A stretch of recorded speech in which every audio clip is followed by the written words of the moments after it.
તો સુરતના નાસિરનગરમાં થયેલા ભૂતિયા ડિમોલેશનને લઈને ભાજપના એક નેતાએ કર્યો છે સોશિયલ મીડિયા પર બફાટ. પ્રદેશ ભાજપના બૂથ મેનેજમેન્ટ સેલના સંયોજક મુકેશ ગુજરાતીએ પોતાના સોશિયલ મીડિયા પર એક બાદ એક વિવાદિત પોસ્ટ કરી.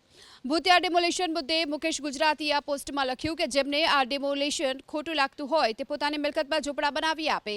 ઝૂંપડા તોડવાનો વિરોધ ન હોવો જોઈએ. આમાં રાજકીય રોટલા શેકાવાની ગંધ આવે છે.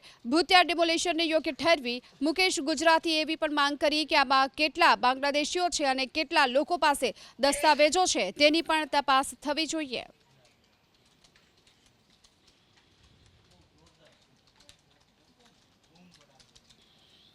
પ્રદેશ ભાજપના બૂથ મેનેજમેન્ટ સેલના સંયોજક મુકેશ ગુજરાતીએ પોતાના સોશિયલ મીડિયા પર એક બાદ એક વિવાદિત પોસ્ટ કરી. ભૂતિયા ડિમોલેશન મુદ્દે મુકેશ ગુજરાતીએ આ પોસ્ટમાં લખ્યું કે જેમને આ ડિમોલેશન ખોટું લાગતું હોય તે પોતાની મિલકતમાં ઝૂંપડા બનાવી આપે.